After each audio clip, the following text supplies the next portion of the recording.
Hello guys, good morning. Late na tayo sa ating kwentuhan. Pero ipagpatuloy pa rin natin yung ating kwentuhan. Jadi, ayun na nga. Maganda na yung aming kita sa aming pagtitinda ng fishball, kikiam. Halo-halo lang na tinda.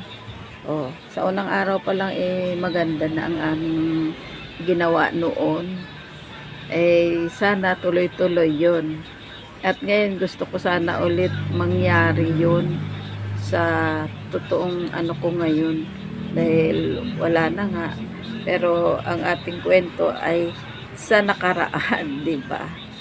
Di araw-araw namin yung ginagawa kasi marami nang gustong mag-ano sa aming timplang sauce ay masarap nga daw. Kaya yun ang naging hanap buhay namin araw-araw hanggang sa kami ay magkaroon na ng anak. Di ba? Narating na yung ganun. Ang nagkaroon na ng ganun. Buntisan blues na. Edi, yun na. Buntis na. Ayun, parang ito na ang sabi ko siguro ito na yun. Ito na yung time na bigay ni Lord. Hindi mo naman pwedeng hindi-hindian kasi doon talaga pupunta, di ba? Magkakaroon ka talaga ng pamilya. Dadami at dadami kayo. Kaya sabi ng pari, humayo ka at magpakarami. O, di ba? Kaya tuloy, ang iba talagang nagpapakarami sila, lalo na ang mga lalaki, di ba? Pero nagaya na rin ngayon ng mga babae. Ang mga babae humahayo na rin at magpakarami. Totoo talaga, talagang ganun pala talaga ang buhay natin.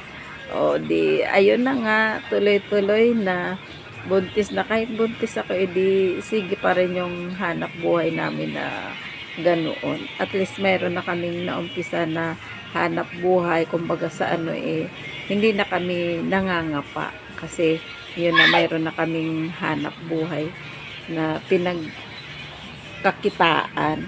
At least kahit gano'n naman na nga, di gumanda-ganda na rin yung buhay. Kaso nga lang syempre, nabuntis ka na, mag-iipon ka na para sa iyong panganganak. O, diba? Ganun lang talaga ang buhay. Kailangan talaga gumugulong lang talaga. Totoo talagang gumugulong ang buhay natin. Diba? Pero talagang sa kagandahan lang doon, meron ka ng hanap buhay na hindi na kayo gigising ng maaga dahil papasok kayo sa trabaho, diba? Hindi na yon. Pero kami, kailangan namin, kasi kailangan namin kumita, diba? Ganun yung kailangan, sipag at tiyaga lang. Kaya may maano ka talaga pag sipag, tiyaga lang, diba? Pero pag wala kang tiyaga at saka sipag, walang mangyayari, diba?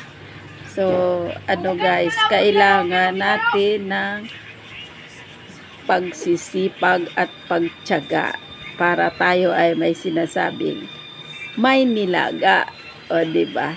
O, sa susunod ulit guys, at medyo mahaba-haba na rin ang ating kwentuhan. Kaya sa sunod nating baka malay mo, diba? Tiyaga lang din tayo para marating natin yung ating gusto. Okay? God bless guys. Bye-bye.